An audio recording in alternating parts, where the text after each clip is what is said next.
You're so feminine, my wife laughed in front of her friends. Then her best friend said, He was very manly with me yesterday. Maybe that's your problem. All right, Reddit.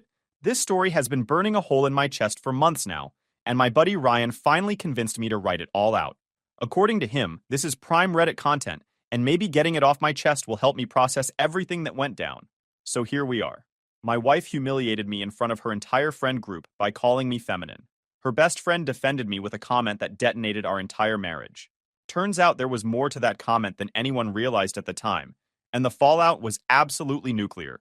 Let me start from the beginning because this is one of those situations that requires serious context to fully understand. I, 32 male, work as a veterinary technician at a small animal clinic here in North Carolina. Been doing it for about 8 years now, ever since I finished my certification right after community college. The clinic is nothing fancy. We handle mostly dogs and cats, the occasional exotic pet, routine checkups, and the more serious medical cases that require actual intervention. The job pays decent. I genuinely love working with animals, and there's something deeply satisfying about helping sick pets get better and watching owners' faces light up when they realize their dog or cat is going to pull through. Yeah, I know what you're thinking. Not exactly the most traditionally masculine career path. I've heard every comment in the book, real men don't work with fluffy animals. Why didn't you become an actual vet if you wanted to do that? Must be nice playing with puppies all day. Whatever. The reality is, the job involves a lot more than most people realize. Restraining aggressive animals, handling medical emergencies, assisting with surgeries that can last hours, dealing with bodily fluids that would make most people gag. But sure, tell me more about how it's not a real job. Here's the thing though, I never cared what people thought about my career. I'm good at what I do, I make enough money to live comfortably, and I come home every day feeling like I actually contributed something meaningful to the world. That's more than a lot of people can say about their six-figure corporate gigs. My house growing up was different from most. My dad worked as a plumber for 30 years, came home with dirty hands and a tired back, and never once apologized for what he did. My mom was a nurse who worked night shifts and still managed to be at every single one of my baseball games. They taught me that honest work was honest work, that taking care of people and things mattered, and that a man's worth wasn't measured by his job title or his paycheck. Good lessons. I just wish my wife had agreed with them. Nicole and I met about 6 years ago at a mutual friend's birthday party. One of those backyard barbecue situations where everyone's standing around in clusters, making small talk and pretending to enjoy lukewarm beverages. She was working in pharmaceutical sales at the time, climbing the corporate ladder with designer heels and a smile that could convince anyone to sign on the dotted line. Classic type A personality, ambitious, driven, always looking for the next rung to grab. I was the guy in the corner having a full conversation with the host's golden retriever, Murphy, because honestly, dogs are better company than most humans at parties. Less judgment, more genuine enthusiasm. Murphy didn't care about my career trajectory or my 5-year plan. He just wanted belly rubs and the occasional snack from my plate. Nicole thought it was cute. She walked over with this amused smile on her face and asked if Murphy was better company than the humans. I told her Murphy hadn't tried to sell me anything yet, so he was winning by default. She laughed, said she probably deserved that given her job, and sat down on the grass next to me in her obviously expensive dress without a second thought. We talked for 2 hours while Murphy alternated between demanding attention from each of us. She said she'd never met a guy who was so comfortable just being himself, not trying to impress anyone, or perform some version of masculinity that didn't fit. I told her I was just being myself because pretending to be someone else sounded exhausting. Our first real date was at this hole-in-the-wall Italian place downtown that I'd been going to since college. Nothing fancy. Checkered tablecloths, candles stuck in old wine bottles, a menu that hadn't changed in probably 20 years. We talked for 4 hours about everything and nothing, trading stories about our families, our friends, our weird childhood memories. She said she loved that I wasn't trying to impress her with expensive restaurants or flashy gestures. I said I figured good food and good conversation mattered more than a Yelp rating. By the end of that dinner, I was pretty sure I'd found someone special. Someone who saw me for who I was and actually appreciated it instead of trying to reshape me into something else. We dated for 3 years before I proposed. Nice ring, nothing crazy extravagant. I wasn't going to go into debt to prove I loved her, and she said she appreciated that. The wedding was a relatively small affair, about 80 guests at a venue her mom helped us find. Her parents, Edward and Grace, weren't exactly thrilled about their daughter marrying a vet tech, but they kept their opinions mostly to themselves during the ceremony. I caught a few looks, a few whispered conversations that stopped when I walked by, but I figured that was just standard in-law stuff. My family loved Nicole because she made me happy. That was enough for them. My dad pulled me aside at the reception and told me he was proud of the man I'd become, that I'd found a partner who seemed to genuinely love me. I believed him. I believed all of it. The first couple years of marriage were genuinely good. We bought a small house in a quiet neighborhood about 20 minutes from my clinic and 40 minutes from her corporate office. Nothing fancy, but it was ours. 3 bedrooms, a decent backyard, a garage where I could set up a workbench for the woodworking hobby I'd been meaning to develop. We adopted a rescue dog together, this chaotic little mutt named Biscuit, who I swear operates on pure instinct and zero logic. Part beagle, part something else entirely. All energy and mischief. I fell in love with him the second I saw him at the shelter, cowering in the corner of his cage. And Nicole agreed to adopt him mostly because she could see how much he meant to me. Life settled into that comfortable rhythm that married couples find. We'd cook dinner together on weeknights, watch movies on the weekends, visit each other's families for holidays. Normal stuff. Happy stuff. That's when things started shifting. Slowly at first, so slowly I didn't even notice it was happening. Nicole kept climbing at work. Regional manager, then senior regional manager, then director of something or other. Her salary climbed with her, and suddenly she was making nearly 3 times what I was. I was proud of her success. Genuinely proud. She worked hard, and she deserved the recognition. But somewhere along the way, the balance in our relationship started tilting in a direction I didn't expect. Her friend group evolved. The down-to-earth people we'd hung out with as a couple gradually got replaced by this clique of corporate women who compared handbags and vacation destinations like it was an Olympic sport. Wine nights at our house became these elaborate affairs where everyone showed up in outfits that cost more than my monthly grocery budget, talking about promotions and investment portfolios and the problems of hiring good help these days. I'd hang around for a while trying to participate, but eventually I learned to make myself scarce. They weren't interested in anything I had to say, and my presence seemed to make Nicole uncomfortable, like I was some kind of embarrassment she couldn't fully hide. The comments started small, little suggestions here and there about how maybe I should consider going back to school, getting a real degree, finding something more prestigious. She'd mentioned how her coworker Amanda's husband just made partner at his law firm, or how her friend Brittany's husband was killing it in finance, and they just bought a vacation home in the mountains. The implication was clear. Why can't you be more like them? I'd shrug it off. I was happy with my life. I loved my job, loved our house, loved our dog. Wasn't that supposed to be the whole point of building a life together? But Nicole wasn't happy anymore. Or maybe she was happy but embarrassed about being happy with someone like me. The distinction became harder and harder to identify as the months went on. The friend group became the epicenter of all this tension. There were 4 of them in Nicole's inner circle: Brittany, Megan, Ashley, and Danielle. Each one represented a different flavor of the corporate wife archetype that Nicole seemed increasingly determined to embody. Brittany was married to this finance bro named Kevin, who wore vests unironically and talked about cryptocurrency like it was a religion. Dude couldn't have a conversation without mentioning his portfolio performance or some obscure investment strategy that made everyone else feel poor and stupid by comparison. He looked at me like I was furniture, something in the room that served no real purpose but wasn't worth the effort to remove. Megan's husband was a surgeon named Robert, who looked like he'd never worked a day with his actual hands in his life. Perfectly manicured fingernails, designer suits even on casual weekends. This perpetual expression of mild disdain for anyone who made less than $500,000 annually. He'd asked me once what my specialty was at the clinic, and when I explained I was a vet tech rather than an actual veterinarian, he literally said "oh" and walked away mid-conversation. Ashley was engaged to a real estate developer named Preston, which should tell you everything you need to know about him. Guy had opinions about neighborhood property values the way normal people have opinions about the weather, constantly, loudly, and without any awareness that nobody else cared. And then there was Danielle. Danielle was Nicole's best friend since their freshman year of college. They'd been roommates, study partners, bridesmaids at each other's weddings. Or would have been, except Danielle was single and showed no particular interest in changing that status.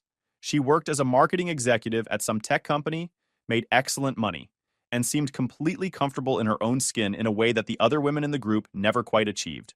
She was also the only one of Nicole's friends who didn't treat me like I was invisible or beneath consideration. Danielle had this presence about her. Dark hair, green eyes, this sharp wit that could either warm you up or cut you down depending on her mood. When she walked into a room, people noticed. Not because she was trying to be noticed. She just commanded attention naturally. Whenever the whole group would come over for one of Nicole's wine nights, Danielle would actually seek me out, ask about my day, my work, whether we'd had any interesting cases at the clinic. She'd laugh at my jokes instead of politely tolerating them. She'd include me in conversations instead of waiting for me to take the hint and disappear, so the real talking could begin. I appreciated it more than I probably should have. Having someone in that crowd who saw me as an actual person, instead of Nicole's unfortunate accessory, felt like finding an oasis in a very particular kind of desert. Things came to a head about 3 months ago at this dinner party Nicole insisted on hosting. She'd been planning it for weeks, stressing about every single detail like the fate of civilization depended on the napkin placement and the appetizer arrangement. I did everything she asked without complaint. Deep cleaned the house, set up the patio furniture, pressure washed the deck, grilled the main course because apparently that was my one acceptable contribution to the evening. The whole friend group showed up with their significant others, plus a few of Nicole's work colleagues and their partners. Everyone dressed like they were attending a corporate gala, while I stuck with my usual jeans and a nice button-down, because Nicole had specifically told me not to overdress and make the other husbands feel like they needed to compete. Yeah, that comment should have been a red flag the size of a billboard. But I was still operating under the assumption that my wife and I were on the same team. The evening went fine for the most part. Dinner was good. I'd nailed the steaks, and even Robert the surgeon had to admit the food was impressive before immediately pivoting to a story about some complicated procedure he'd performed that week. Conversation flowed, Nicole played the perfect hostess, and I made myself useful by keeping plates full and drinks refreshed without drawing too much attention to myself. After dinner, everyone migrated to the living room for dessert and coffee. I stayed in the kitchen cleaning up because that's just who I am.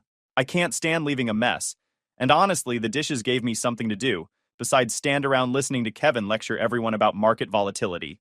That's when I heard the laughter. Not just regular party laughter.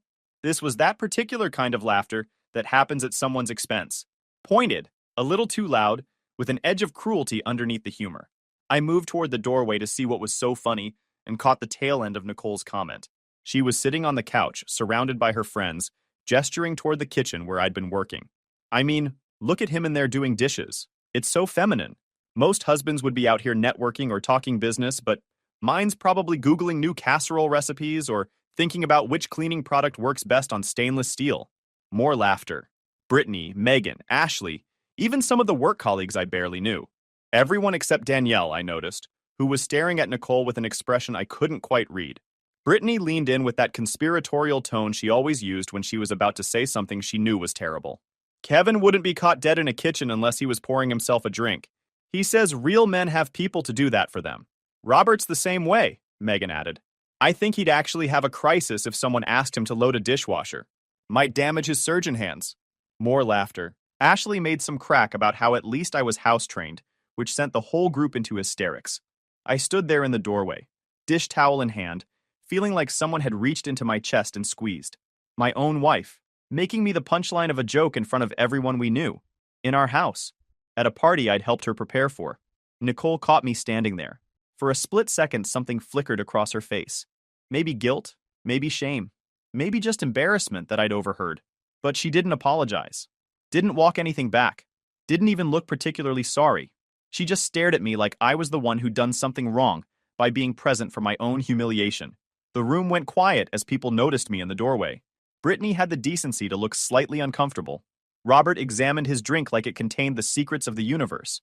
Kevin smirked like this was exactly the entertainment he'd been hoping for. That's when Danielle spoke up.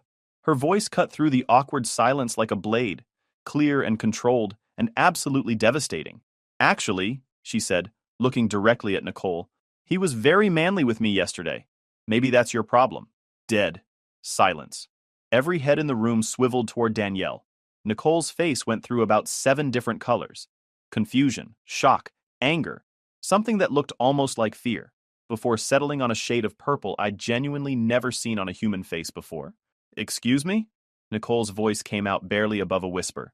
Danielle didn't flinch, didn't look away, didn't back down even slightly. I said what I said. You're so busy trying to turn your husband into something he's not that you can't even see what you have right in front of you. She gestured toward me with her coffee cup, like I was evidence in her argument.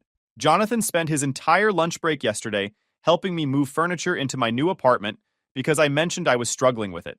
He carried a couch up 3 flights of stairs by himself, fixed my garbage disposal that was making a weird grinding noise, and refused to let me pay him or even buy him lunch. That's manly. That's what an actual man looks like. Not these walking investment portfolios you all married who probably can't change a car tire without calling their assistants. The silence in the room was so complete, I could hear the refrigerator humming from the kitchen. I stood there completely frozen, my brain trying to process what was happening. I had helped Danielle move furniture yesterday. She'd mentioned at the previous get-together that she was changing apartments and dreading the move, and I'd offered to help because that's just what you do when a friend needs assistance. Simple as that. I'd taken an extended lunch, helped her get the heavy stuff settled, and went back to work. Didn't think twice about it. I had absolutely no idea that offering to help a friend would become the ammunition that blew up my marriage. Nicole stood up from the couch, hands trembling at her sides. Are you seriously defending my husband right now? In my own house? Someone has to. Danielle shot back without missing a beat. Since you clearly won't. Since you'd rather sit here making him the punchline of some cruel little joke to impress people who don't actually matter. These are my friends, Danielle. And he's your husband, supposedly. Though you could have fooled me based on how you just talked about him. The room erupted into chaos. Brittany and Megan immediately flanked Nicole like some kind of suburban defense squad, demanding to know what exactly had happened yesterday between me and Danielle. Ashley's fiancé Preston looked like he wanted to physically teleport to another dimension. Kevin was watching the whole thing unfold with barely concealed amusement, like this was better than anything on reality TV. Robert examined his watch as if calculating exactly how much of his valuable time was being wasted. And Nicole? Nicole was staring at me with this look of absolute betrayal, like I'd been the one to orchestrate this whole thing, like I'd planned some elaborate scheme to humiliate her at her own party. You went to her apartment? She hissed at me, her voice low and venomous. Alone? I helped her move a couch, Nicole.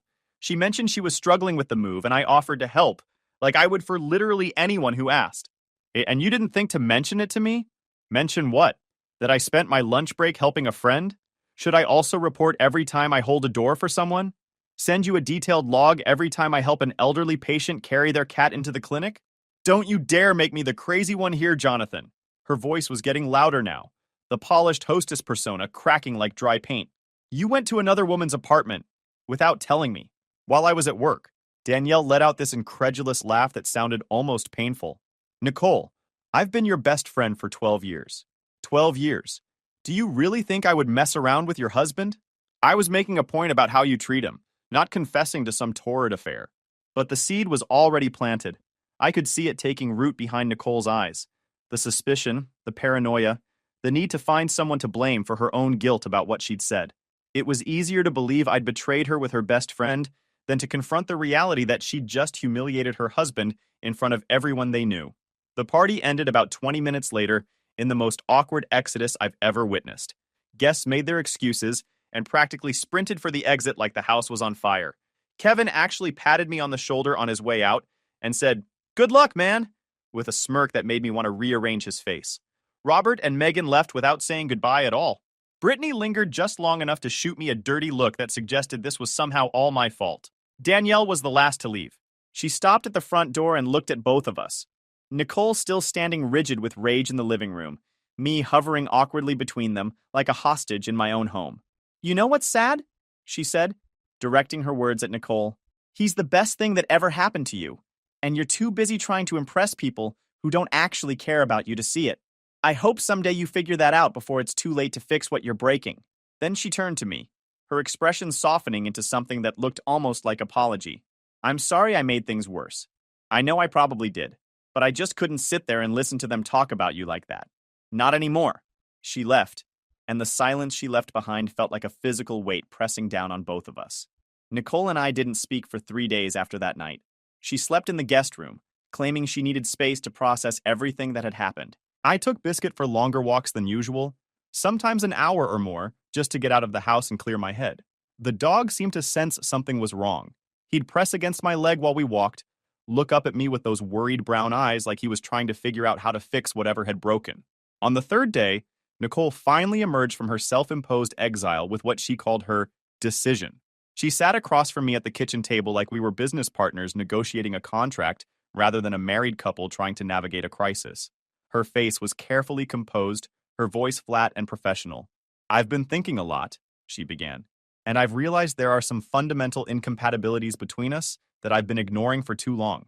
Incompatibilities, I repeated. Yes, our goals are different. Our values are different. You're content with where you are in life, and I need more than that. I need someone who wants to grow, to achieve, to build something significant. And doing a job I love, being happy with what I have, owning a house and building a life together, that's not significant? It's settling, Jonathan. She said the word like it tasted bitter in her mouth. I'm climbing the ladder. I'm going places. And I need a partner who's going to climb with me, not someone who's satisfied staying on the same rung forever. There it was. The word she'd been circling around for months, maybe years. Settling. I wasn't a partner she'd chosen. I was a placeholder she'd outgrown. I think we need a trial separation, she continued. Time apart to figure out what we really want.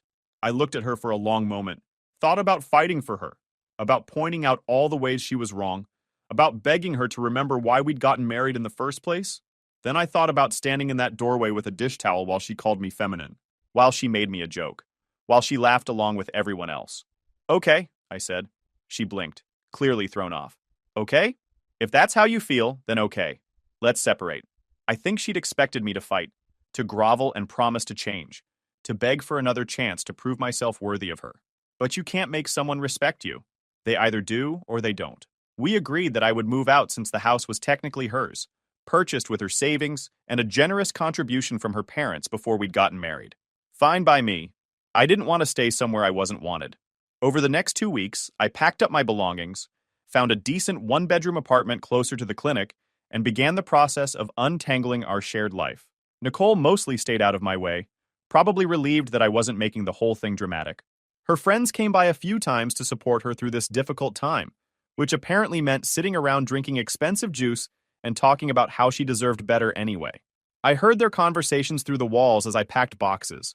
Brittany's voice carrying particularly well as she declared that Nicole had been too good for me from the start. Megan agreeing that she'd always had reservations about my lack of ambition. Not a single word about what Nicole had actually said that night, about the cruelty of it. Biscuit came with me when I left. That part wasn't even a discussion. He'd been my dog before Nicole and I got together, and she'd never really bonded with him anyway. She didn't argue about it, probably relieved to have one less reminder of me around. The apartment was small but clean.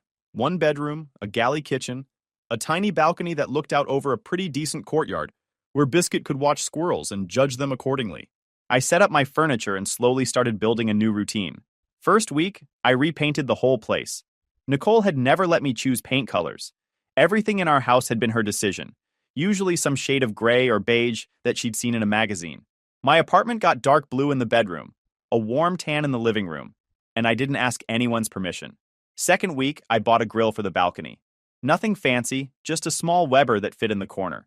Started cooking out there most nights, Biscuit sitting at my feet hoping something would drop. The neighbor across the courtyard, this older guy named Frank, started waving at me when he saw me grilling. Eventually we got to talking. Turns out he'd been through a divorce himself about 10 years back. Said the first year was rough, but it got better. Third week, I started hitting the gym again. Not to impress anyone or bulk up for some revenge body transformation, just because I missed it. Nicole had always made comments about how much time I spent there, like it was time taken away from her. Without that guilt, I found myself actually enjoying the routine again. And here's the thing that surprised me most. I felt better almost immediately. No more walking on eggshells wondering if my existence was embarrassing enough to comment on. No more nights lying next to someone who saw me as a stepping stone rather than a destination. No more checking myself before I spoke to make sure I wasn't about to say something that would embarrass her in front of the right people. My buddy Ryan helped me move and stuck around for pizza afterward. You know what gets me? Ryan said, reaching for another slice. She spent years making you feel like there was something fundamentally wrong with you for being a decent human being. I don't know if she meant it that way. Stop. He pointed his pizza at me. Stop making excuses for someone who doesn't deserve them. She called you feminine for doing dishes. In front of a room full of people. That's not a misunderstanding. That's contempt. He wasn't wrong. About 5 weeks after I moved out, I ran into Danielle at a coffee shop near my new apartment. Completely random encounter. She was picking up an order at the counter. I was settling into a corner table with a book on my day off. She spotted me first. Jonathan? She walked over, her expression uncertain. Hey, how are you doing? Better, actually. Getting used to the new place. I heard about the separation becoming official. I'm sorry. You apologizing for my marriage falling apart? I'm apologizing for my role in accelerating it. She sat down across from me. I know what I said that night probably made everything worse. You just pulled the pin on a grenade that was already built. Nicole and I had problems long before that dinner party. We ended up talking for 2 hours. About work, about life, about the wreckage of our respective social situations. It felt easy in a way that conversations with Nicole hadn't felt in years. When we finally said goodbye, Danielle handed me her phone number scrawled on a napkin. In case you ever need someone to talk to. Over the following months, Nicole and I navigated the official divorce process with minimal drama. Every conversation was professional and distant, like we were colleagues who'd never actually known each other. The divorce was finalized on a Tuesday. I signed the papers at my lawyer's office during my lunch break, grabbed a sandwich on the way back to the clinic, and went back to work like it was any other day. That night, Danielle came over with takeout, and we watched a movie on my couch with Biscuit wedged between us. She didn't make a big deal about it being some significant milestone. Just let it be what it was. I heard through mutual acquaintances that Nicole had already started dating someone new. Some executive at her company named Bradley. Guy wore suits that cost more than my monthly rent, had opinions about watch brands and vacation destinations, and fit perfectly into the social circle she'd been trying to ascend into all along. Meanwhile, my own life was quietly improving. Work felt more fulfilling. I got a small raise and a commendation from the head vet for my work on a particularly complicated surgery. My apartment transformed from temporary housing into an actual home. Biscuit and I explored our new neighborhood, discovering parks and trails and dog-friendly restaurants. And yeah, I kept seeing Danielle. Coffee turned into dinner turned into movies, casual hangouts turned into something more. Our first real date was at this little Thai place she'd been wanting to try. We closed the restaurant down talking, same as that first coffee shop conversation. Second date was a hike at a state park about an hour outside the city. She kept up with me the whole way, didn't complain once about the mud or the bugs. By the third month, we'd settled into something that felt natural. She'd come over after work. We'd cook dinner together, watch TV with Biscuits sprawled across both our laps. Weekends were for actual activities, farmers markets, day trips, a few concerts. She never made me feel like I needed to be doing something more impressive with my time. 6 months after my divorce was finalized, Danielle moved into my apartment. Her choice, her timing. She just said one day that she was tired of maintaining 2 separate places when she only ever wanted to be at one. Then came the charity gala. Nicole's company hosted this big annual event every November. Black tie, silent auction, live band, the whole deal. One of those events where everyone who was anyone in the local corporate scene showed up to see and be seen. I'd gone with her for 3 years running back when we were married, always feeling slightly out of place among all the executives and their perfectly polished spouses. This year, Danielle's company happened to be one of the sponsors. You don't have to come, Danielle said when she got the invitation. I know it might be weird seeing her there. I'm not hiding from my ex-wife. If you want me there, I'm there. She grinned. I want you there. We showed up looking good. Danielle in this dark green dress that made her eyes pop. Me in the suit I'd bought specifically for occasions like this. First time I'd worn something that nice since my wedding. The venue was this converted warehouse downtown with exposed brick and string lights everywhere. Open bar, past appetizers, a DJ spinning something tasteful in the corner.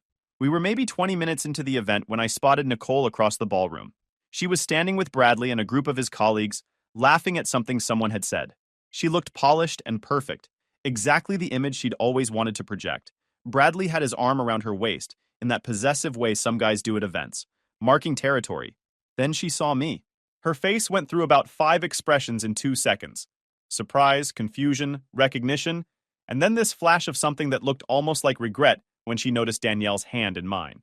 She excused herself from her group and walked straight toward us. Jonathan. Her voice was carefully controlled. I didn't expect to see you here. Danielle's company is sponsoring. Nicole's eyes shifted to Danielle. The 2 women hadn't spoken since the dinner party incident. Danielle. Nicole. The silence stretched for a beat too long. Then Bradley appeared at Nicole's elbow, all smiles and professional charm. Everything okay, babe? Fine, just saying hello to some old friends. Nicole's voice was tight. Bradley, this is Jonathan, my ex-husband, and Danielle, my former college roommate. Former. That word landed like a slap. Bradley shook my hand with the grip of someone who'd read too many business advice articles. Good to meet you, man. Nicole's mentioned you. All good things, I'm sure. He laughed like I'd made a joke. She said you work with animals or something? That's cool. Very chill career path. He's a veterinary technician, Danielle cut in. He helps save animals' lives every day. Last week, he assisted on a surgery that saved a family's dog from a stomach blockage. The owners cried when they got the news.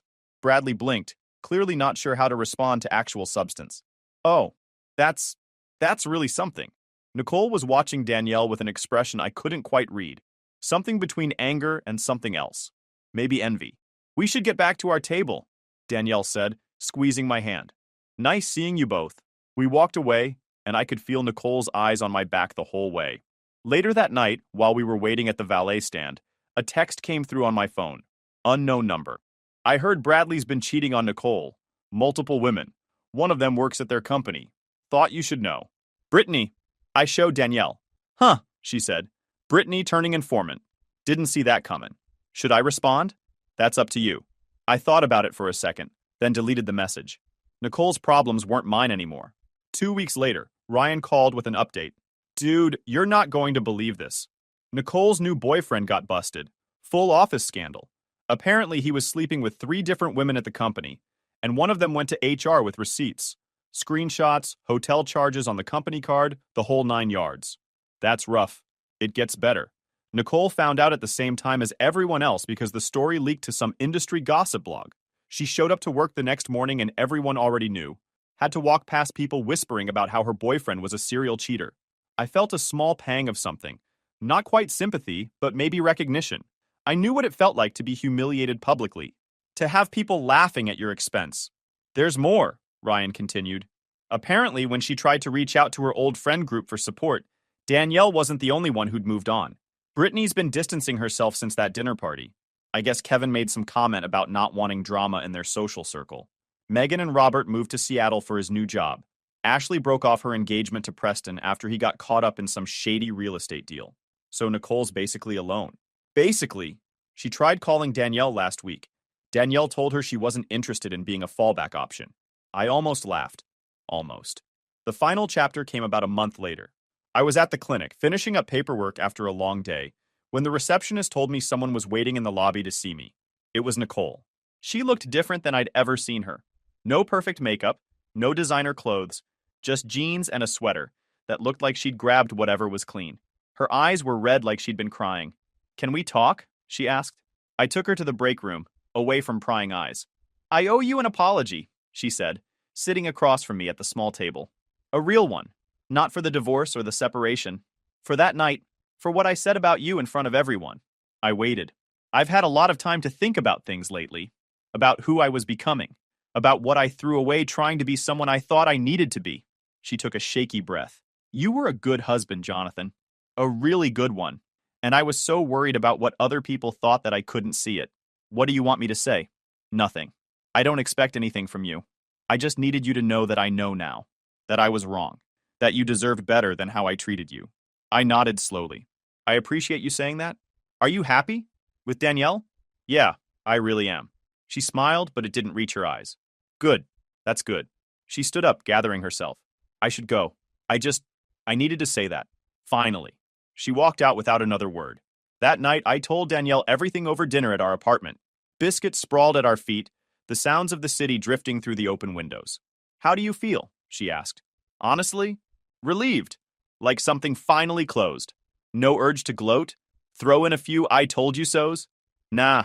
She's dealing with enough. Besides, I've got better things to focus on. Danielle smiled and leaned over to kiss me. Good answer. Guys, we are so close to hit 100,000 subscribers on this channel.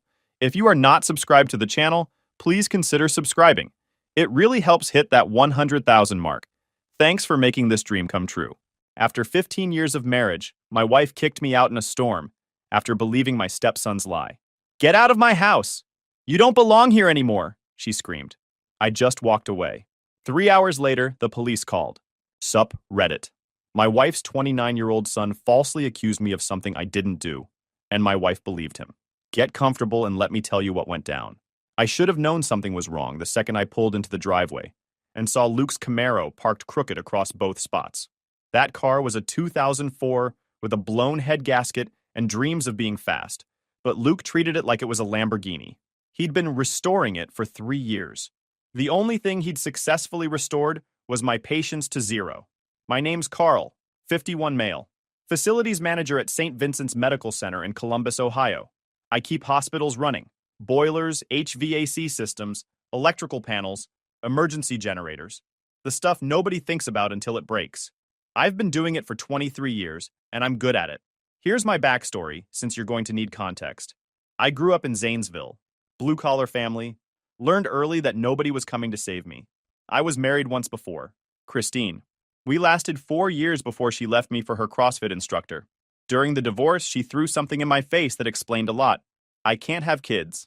Low count, low motility. She wanted a family. I couldn't give her one. Brad apparently could. So at 35, I realized I would probably spend the rest of my life being single because of that. Not gonna lie, it made me feel like trash. Until I met Trish. We met at a funeral. Her aunt's. She told me about her divorce, her teenage son, her job as a dental office manager. She seemed tired in a way I recognized. We were evenly matched, both carrying baggage, both looking for someone to share the load. The first few years were good. Trish was sweet back then, grateful. She'd tell me I was the best thing that ever happened to her. Luke was harder. He was 14 when I came into the picture, angry. Tested me constantly to see when I'd bail like his dad did. I didn't bail. Part of me thought raising Luke was my shot at fatherhood. Maybe I could be a dad to someone who needed one. It didn't work out that way. By the time Luke hit his 20s, I just wanted basic respect. What I got was a 29-year-old who treated me like a landlord he was stuck with. Now let me tell you about the night everything fell apart. That Tuesday started normal. 12-hour shift at the hospital. Busted condenser on the 4th floor. By the time I clocked out, my shoulders ached and my hands smelled like refrigerant. I drove home through rain that couldn't decide if it wanted to commit. Trish had made pot roast. Luke showed up around 7. No knock, never knocked. Just walked in like he still lived there, even though he'd moved out at 24, back in at 26, out again at 27, and was currently staying temporarily for the past 14 months. That's Luke in a nutshell. He went straight to the fridge, grabbed leftovers, and dropped into the chair across from me. Started scrolling his phone while he ate. "Hey, Luke," I said. "You're getting gravy all over the table." He looked up just long enough to give me that look. That mix of "I don't care" and "you're annoying me" he'd gotten really good at over the years. "Yeah, I'll get it," he muttered, then went back to his phone. He wasn't going to get it. We both knew that. But I let it go. I'd stopped fighting battles with him years ago. The kid had a gift for making everything into a confrontation, and I'd learned that the only way to win was not to play. Trish came in from the living room, saw Luke, and her whole demeanor shifted. She got this brightness in her voice that she never used with me anymore. "Oh, honey," she said. "I didn't know you were stopping by." Luke shrugged, just dropping off some mail that got sent to my place. He pulled a stack of envelopes from his hoodie pocket, tossed them on the counter. I caught a glimpse before he covered them with his hand. Collection agency logos, final notice stamps, all addressed to our house. "What's all that about?" I asked. His eyes darted to me. Nothing, just junk mail. He swept the envelopes into his pocket and went back to his phone. I let it go. Should have pushed harder. His biological father had walked out when he was 8. Guy named Wayne. Sent birthday cards for a few years, then nothing. Last anyone heard, he was living in Toledo with a new wife and 2 kids from her previous marriage, playing dad to someone else's children while his own son grew up angry. I got that it messed him up. I tried to be patient about it. For about a decade, I tried. I showed up for the baseball games and the school events and the late-night pickups from parties that got out of hand. I taught him to drive in my truck. I helped him with job applications and apartment hunting and all the stuff a dad is supposed to do. But at some point, I realized the truth. Luke wasn't damaged. He was just a jerk who used his daddy issues as an excuse for bad behavior. And Trish enabled him every step of the way. Trish sat down next to him, asking about his job. He'd been working at a vape shop for the past few months. Before that, it was a gym front desk. Before that, it was freelance content creation, which as far as I could tell meant making TikToks. I finished eating and took my plate to the sink, started rinsing it. The rain had picked up, tapping hard against the kitchen window. Then Luke's phone buzzed. He looked at the screen and his whole body changed. Jaw tight, shoulders back. He looked almost panicked for a second. Then he looked at Trish. "Mom, we need to talk. Now." Trish blinked. "What's going on?" Luke stood up, leaving his plate on the table. Gravy still dripping. He walked toward the living room, then stopped and pointed at me. "It's about him." I turned off the water, dried my hands on the dish towel. "Okay, what about me?" His face shifted into something I'd seen before. That "I'm the victim here" expression he put on whenever he needed Trish to take his side. "I know what you've been doing," he said. His voice was steady, like he'd practiced this. "I've got proof." Trish stood up. "Luke, what are you talking about?" He held up his phone like it was evidence.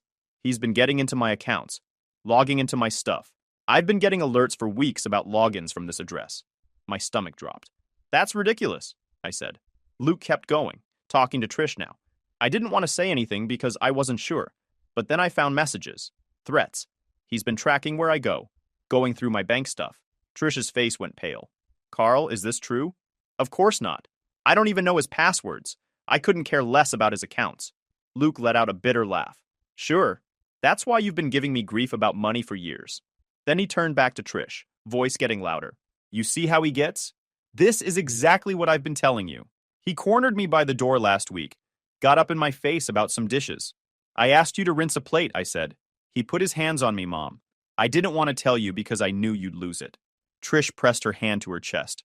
"Carl, I think you need to explain what's going on." "There's nothing to explain. He's making this up." Luke's chin quivered, just enough to look convincing. "Mom, I can't keep dealing with this. He's getting worse." That word, worse. It sounded rehearsed. Trish's face hardened. "I think you should leave," she said. I blinked. "What? You heard me. Get out." "Trish, I live here. This is my house." Her voice rose. "This is our house, and I'm telling you to leave. My son doesn't feel safe. I don't feel safe. Get out." I looked at Luke. He was barely hiding his grin. I grabbed my jacket, my wallet, my keys, opened the back door. Cold rain hit my face. I walked out into the storm, got in my truck, and drove away. That was 8:47 p.m. At 11:50 p.m., my phone rang. I'd been sitting in the parking lot of a closed Applebee's for 3 hours. Engine off, heat off, just me in the rain and the kind of quiet where you can hear yourself breathe. I didn't know where else to go. Couldn't go back to the house. Didn't want to show up at anyone's door at this hour. So I just sat there, watching the rain. 15 years. 15 years of showing up. Of being the guy who fixed the leaky faucets and paid the mortgage and never once raised my voice, even when Luke called me names under his breath at Thanksgiving dinner. 15 years of thinking I was building something permanent. I thought about all the times I'd bailed Luke out, the money I'd loaned him that he never paid back, the cars I'd helped him buy, the apartments I'd helped him move into and out of. I thought about the years I'd spent trying to be a father to a kid who didn't want one. And I thought about Trish, the way she'd looked at me in that kitchen, like I was the enemy, like our marriage meant nothing compared to one accusation from her son. The phone lit up with a number I didn't recognize. Local area code. "Mr. Holloway? This is Officer Reyes with Columbus PD. We got a report and need to ask you a few questions. You got a minute?" His voice was calm, professional. I could hear the dispatch radio crackling in the background. "Am I being arrested?" "No, sir. We're doing a welfare check based on some information we got." That made my jaw tighten. Someone had called the cops and painted a picture of me as a threat. "What kind of information?" I asked. There was a pause. "Sir, are you aware of what your stepson's been saying about you?" "I'm aware that he's lying." Another pause. Officer Reyes cleared his throat. "Can you tell me where you are right now?" I told him. He asked if I'd left the residence voluntarily. I said yes. He asked if there had been any physical altercation. No. He said I blocked a doorway. What actually happened was I asked him to wash a dish. Reyes was quiet for a second. Then he asked a question that made everything click into place. "Sir, whose name is on the deed to the property?" I sat up straighter. "What do you mean? The house on Glenwood Court? Is your name on the deed?" I thought about it. I remembered the refinance back in 2015. Trish had tanked her credit with shopping debt and a defaulted car loan from her first marriage. The loan officer said we'd get a better rate if only I was on the paperwork. I'd agreed because I trusted her. "That's what you do when you're married." "Yeah," I said slowly. "Just mine." There was a long pause. "Mr. Holloway, I'm going to note that you cooperated fully with this call. The complaint looks pretty vague. No evidence of any real threat. You're not being charged with anything at this time. And the complaint? It's on file but unsubstantiated. If anything changes, we'll be in touch." The line went dead. I sat there for a long time, staring at the rain streaking down the windshield. Luke had screwed up. He'd assumed the house was Trish's, or both of ours. He hadn't thought about the possibility that the guy he'd just framed was the only name on the deed. I felt something shift in my chest, like realizing I had options I didn't know I had. I started the truck and drove to my buddy Eddie's place on the east side. We'd worked together at the hospital for 16 years. Started the same month, covered each other's shifts when life got complicated. He was the kind of guy who'd help you move and never ask questions. Eddie was 54, divorced twice, and had gotten to that point where you just accept that life's gonna throw stuff at you. His wife Monica was his third attempt at marriage. They'd been together 8 years. She was an ICU nurse at the same hospital. Good people, both of them.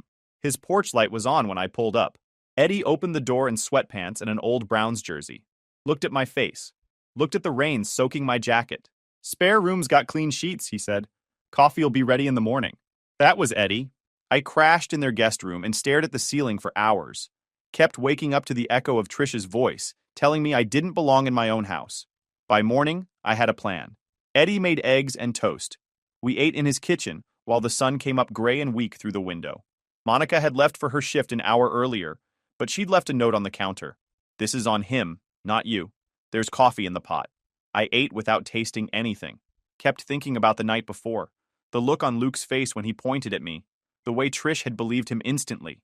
He finally asked me what happened. I gave him the short version. Eddie chewed his toast slowly. "That kid's always been trouble. That's putting it mildly. So what's the move?" I pulled out my phone. Started digging through emails, bank statements, county records. Stuff I hadn't looked at in years because I trusted Trish to handle the household paperwork. That was our arrangement. She paid the bills, I made the money. Bad idea in hindsight. There it was. Warranty deed from 2015. My name. Only my name. I stared at it for a long moment. Remembered signing at the title company, the stack of documents, the loan officer explaining that Trish's name couldn't be on the deed because of her credit history. We'd talked about adding her later, once her scores improved. We never got around to it. Eddie leaned over to look. "She's not on there at all. Her credit was shot. We refinanced into my name only for a better rate. She signed at closing, but her name wasn't going on the deed." Eddie let out a low whistle. "So technically, I own the house. She's just living there." The silence that followed was heavy. I spent the rest of that morning going deeper. Credit reports, account statements, really digging into everything I'd trusted other people to handle. What I found made me sick. Store credit cards I'd never opened, phone financing, a personal loan from an online lender, all tied to my address. Some used my name, some used variations. C. Holloway, Carl H. The trail was obvious once you knew what to look for. Amazon store card, $3,000. Best Buy, $1,500. 2 different phone carriers. Subscriptions to gaming services and streaming platforms. Total damage, around $8,000. All going to collections notices that Luke had been grabbing from the mailbox before I got home. The envelopes he'd brought over that night. The ones with the collection agency logos. The ones he'd shoved in his pocket before I could get a good look. Eddie looked over my shoulder. "He do all that?" "Yeah. And now I get why he came after me." Luke needed me out before I noticed the collections calls. Before I checked the credit report. So he made up a crisis. Invented accusations. Got Trish to throw me out. Bought himself time to cover his tracks. The notification on his phone that night. The one that made his face change. I'd bet money it was an alert about one of those accounts. Maybe a payment due. Maybe a collections notice. Something that spooked him into speeding up his plan. Except he didn't know about the deed. And he didn't know I'd figure out the fraud. I picked up my phone and searched for a local attorney. Someone who handled property disputes and divorce. Yeah, divorce. I'd been avoiding that word all night. But sitting in Eddie's kitchen, looking at the evidence of my stepson's fraud, and my wife's instant willingness to believe him, the word didn't feel heavy anymore. It felt like relief. I found a name that kept coming up in reviews. Vivian. Direct. Gets results. Doesn't mess around. I called and got an appointment for that afternoon. Vivian Cross worked out of a small office in Grandview. Second floor of an old building that used to be a bank. No fancy waiting room. No receptionist. Just a door with her name on it and a woman in her 50s with sharp eyes and zero tolerance for nonsense. She'd been doing family law for 25 years. "Start from the beginning," she said. "Don't leave out the boring stuff." So I told her everything. The accusation. The storm. Trish's face when she told me to get out. The cop call at midnight. The deed with only my name on it. The fraud I'd discovered that morning. She listened without interrupting. Made notes on a legal pad. When I finished, she leaned back in her chair and looked me over for a long moment. "Your wife's not on the deed?" "No." "And she had the locks changed?" "I found out later she had." Got a text from my neighbor Gus about a locksmith truck in the driveway the day after I left. Gus was 72 and spent most of his retirement watching the street from his living room window. Nothing happened on Glenwood Court without him seeing it. Vivian nodded. That actually works in our favor. Shows she thinks she can control the property. We can use that. She laid out the plan, filing for exclusive occupancy since my name was the only one on the deed, documenting the fraud for the credit bureaus and potentially law enforcement, preparing notice through the sheriff's office, and yes, filing for divorce. She said the courts were backed up, but because the deed was solely in my name, we could move faster than most cases. No complicated ownership disputes, just paperwork. Don't contact them, she said. Don't go to the house. You write down everything. You keep your mouth shut, and you let me deal with the legal stuff. That doesn't feel like enough. Vivian smiled. Being patient is how you beat people like this, Mr. Holloway. They think they've won right now. They think they got rid of you. People who think they've won get careless. They screw up. They post things on social media they shouldn't post. They spend money they shouldn't spend. And when the sheriff knocks on that door with the paperwork, they're not going to see it coming. She was right. Over the next 2 weeks, I basically disappeared. Stayed at Eddie's, went to work, came home, wrote everything down. At the hospital, I kept my head down. Fixed what needed fixing. Changed filters, reset breakers, replaced a faulty sensor on the 3rd floor that had been driving the nursing staff crazy. Work was the only thing that felt normal. The only place where I was still just Carl, the guy who kept things running. My supervisor asked if everything was okay. I said I was fine. He didn't push. Every morning on my way to work, I drove past my house. Not to make myself feel worse, to see what was going on. Luke's Camaro was there more often, along with 2 other cars I didn't recognize. Lawn getting long, trash piling up by the garage. One morning, I saw a delivery truck drop off a massive flat-screen TV box. The next day, gaming chair boxes stacked on the porch. The day after that, something big and heavy that took 2 guys to carry. Eddie's buddy Jerome drove delivery routes in the area. When Eddie told him what was happening, Jerome said he'd been dropping off a lot of packages at my address lately. Gaming equipment, big TV, computer parts. I wasn't surprised. Luke had always wanted stuff he couldn't afford. Now he was buying it with my name and my credit. Meanwhile, my neighbor Gus had been sending me screenshots of Luke's social media. Gus was 72 and bored. Luke's account was public. You can figure out the rest. Posts about finally being free from narcissistic step-parents. A video tour of his new setup in what used to be my home office.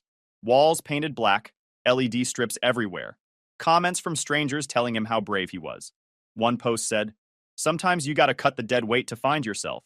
I was the dead weight. I saved the screenshots. Figured they'd come in handy.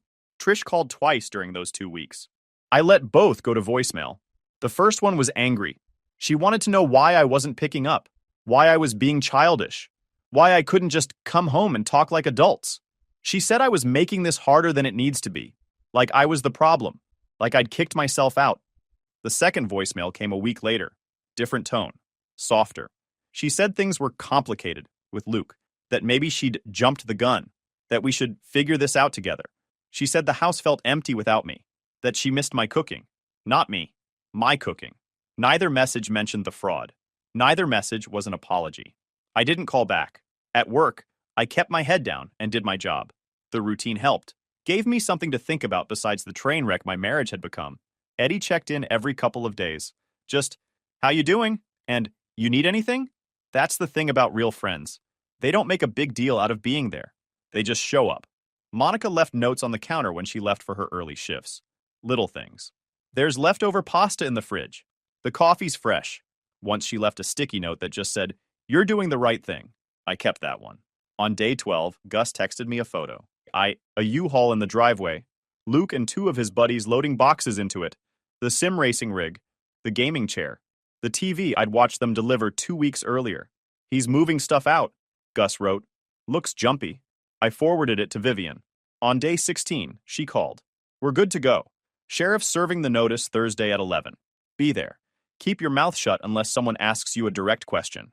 I hung up and sat in Eddie's backyard, watching the sun go down. He sat next to me without saying anything. Tomorrow I was going to tear it all down. The night before the sheriff's visit, I couldn't sleep.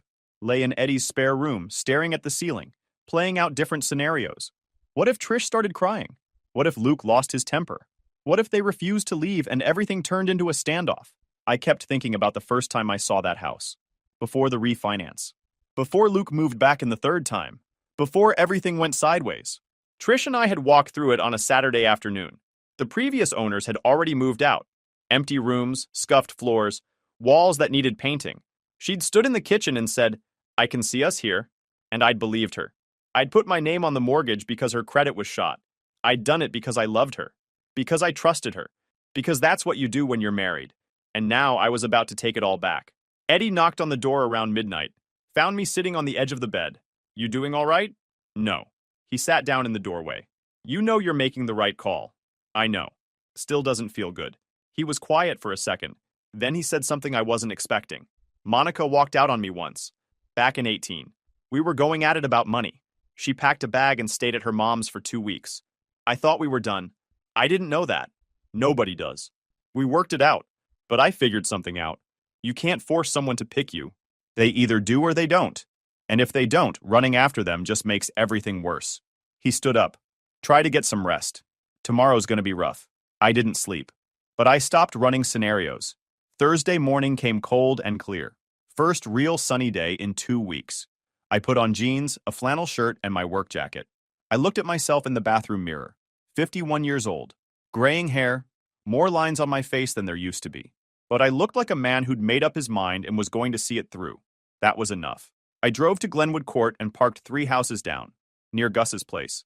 He'd offered to let me watch from his living room, but I said no. I wanted to be outside. I wanted them to see me standing there when everything hit the fan. The street looked the same as it always had. The maple tree in our front yard was starting to turn. I'd planted that tree the summer after Trish and I got married. Dug the hole myself. Watered it every week for 3 years until it took root. Funny, the stuff you think about when your life's about to change. The sheriff's car pulled up at 11:18. A big Chevy Tahoe with the county seal on the door. The deputy was a heavy-set guy in his 40s with a mustache that looked like it had been there since the Reagan administration. He walked up the driveway carrying a folder like he was dropping off a pizza. Casual. No rush.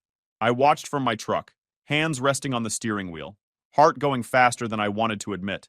Trish opened the door before the deputy knocked. She must have seen the car through the window. She was wearing yoga pants and an oversized sweater, her hair pulled back in a messy ponytail. She looked older than I remembered, worn out. Luke appeared behind her, barefoot, basketball shorts, gaming headset still around his neck like he'd been in the middle of a game. He looked annoyed more than worried. Like this was interrupting something? The deputy spoke first.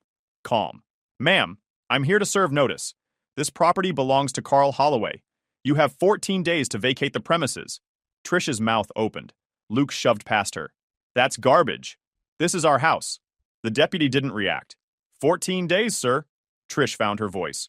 "There's got to be some kind of mistake." The deputy handed her the paperwork. "No mistake, ma'am." I stepped forward then, got out of my truck, and walked up the driveway slow and steady. Trish saw me.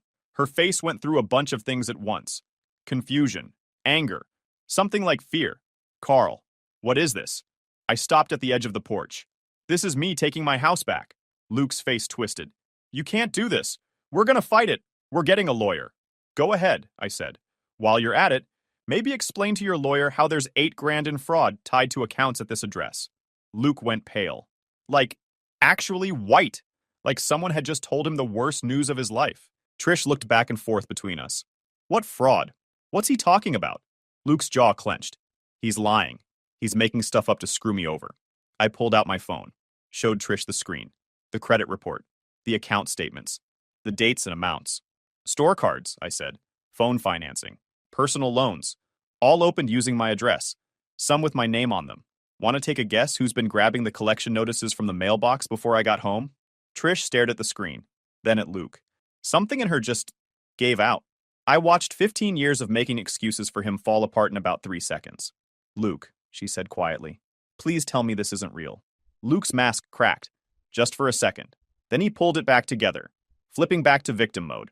"He's trying to frame me. This is exactly what I've been saying. He's vindictive, and he's trying to ruin my life." The deputy cleared his throat. "Ma'am, sir, this is a civil matter.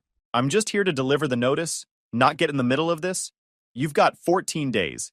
He handed Trish the paperwork. I looked at Luke, held his eyes until he looked away. Couldn't even face me. 14 days, I said. And then I turned and walked back to my truck. Just walked slow and steady down the driveway. Behind me, I heard Trish's voice getting louder. Luke, what did you do? Luke? Luke. I got in my truck and sat there for a minute, hands on the wheel, heart pounding hard. I'd looked calm on the outside, but my insides were a different story. I took a breath, then another. Then I drove away. Didn't look back. The next 2 weeks were a mess.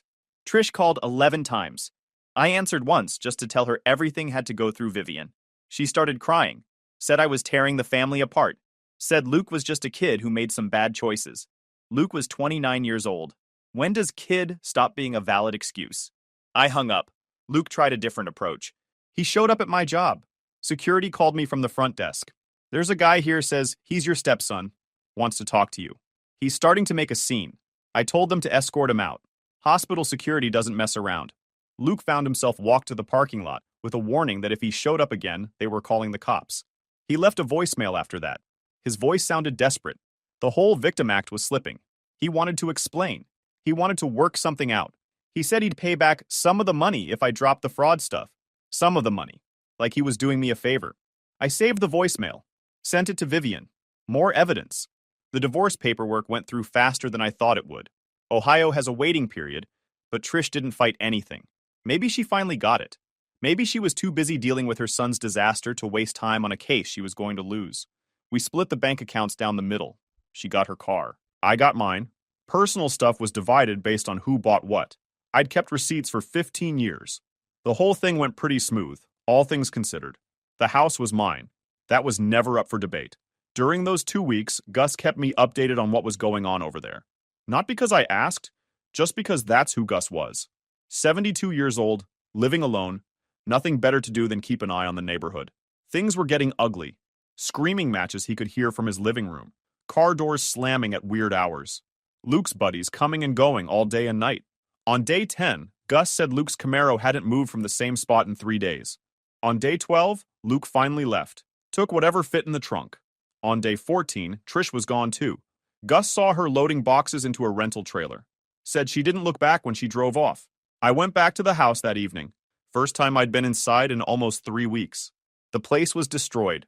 Holes punched in the walls, stains on the carpet, kitchen buried under dishes and pizza boxes. My office gutted.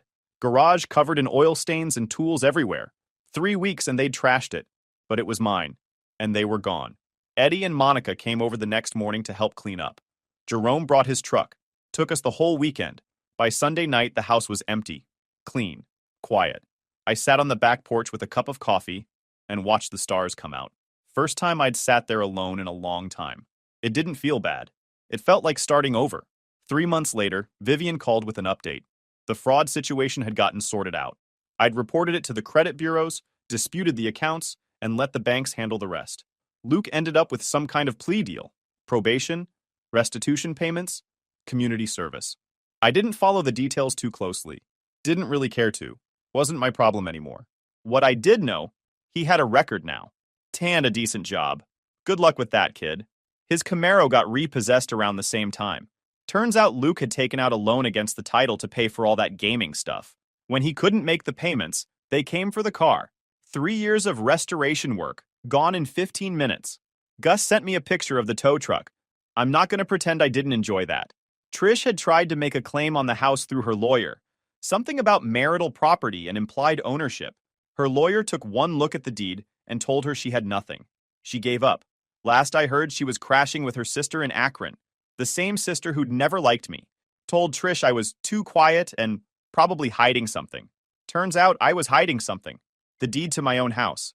Luke was staying with his biological father in Toledo. The same dad who bailed when Luke was 8.